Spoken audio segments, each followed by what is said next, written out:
श्री स्वामी समर्थ. चला तर आज आपण बघणार आहोत सर्व काही आजार आहेत आयुष्यात, या सर्व आजारापासून तुम्ही दूर होताल. अशा काही टिप्स आहेत ते मी तुम्हाला सांगणार आहे. ते तुम्ही जरूर तुमच्या आयुष्यात वापरून बघा, तुम्हाला नक्की फरक जाणवेल. पहिला, बीटरूटचे पाणी उकळून त्या पाण्याने डोके धुतल्याने डोक्यातील कोरडेपणा दूर होतो. रोज सकाळी आणि संध्याकाळी 1 कप पुदिनाचा अर्क पिल्याने पोट स्वच्छ राहते. खोकला थांबण्यासाठी लिंबाच्या रसामध्ये लवंग पावडर टाकून मिसळून ते पाणी प्यायचं आहे. रोज सकाळी रिकाम्या पोटी 1 सफरचंद खाल्ल्याने बद्धकोष्ठता दूर होते. लहान मुलांना पोटदुखीचा त्रास होत असेल तर त्यांना पुदिन्याचे दाणे चघळण्यासाठी द्यावेत, यामुळे वेदना कमी होतात. किडनी स्टोन घालवण्यासाठी पुदिन्याचा जास्तीत जास्त वापर करावा, यामुळे किडनी स्टोन तुटण्यास आणि बाहेर पडण्यास मदत होते. केळासोबत लस्सी प्यायल्याने पोटदुखी होते. जेवण करून लगेच झोपी गेल्यास काम लवकर बधीर होतात. दुधासोबत आंबट पदार्थ खाऊ नका, अन्यथा शरीराचे खूपच नुकसान होऊ शकते. गरम पाण्यासोबत औषध घेतल्याने औषधाचा प्रभाव लवकर होतो. कारल्याची भाजी आठवड्यातून 2दा खावी, यामुळे चेहऱ्याची त्वचा साफ राहते.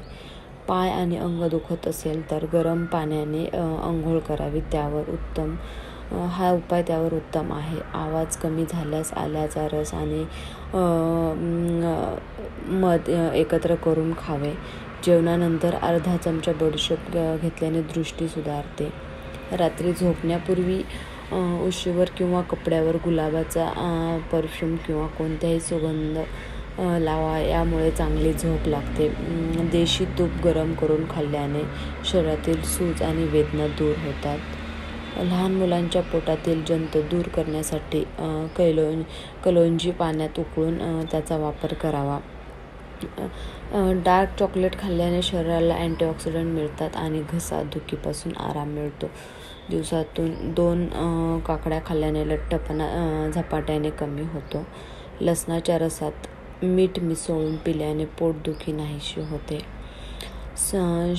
श्वासाची दुर्गंधी येत असेल तर लवंग चावायची, त्याने दुर्गंधी दूर होते.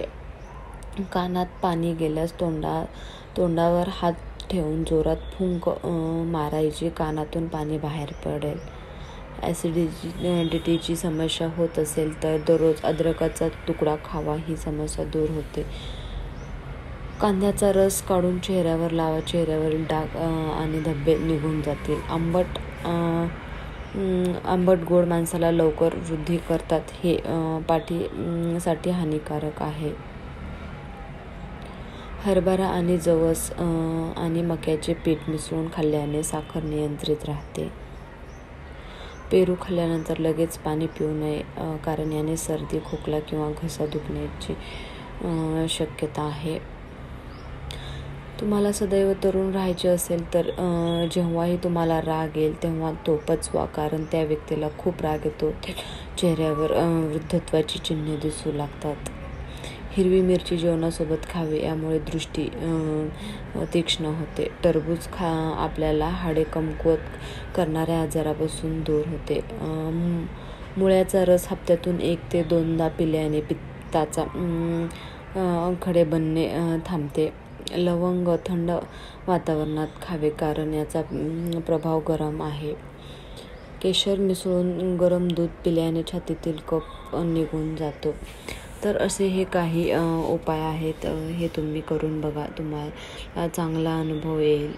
व्हिडिओ जर तुम्हाला आवडला असेल तर लाईक करा. चॅनलवर नवीन असाल तर सबस्क्राईब करायला विसरू नका. श्री स्वामी समर्थ.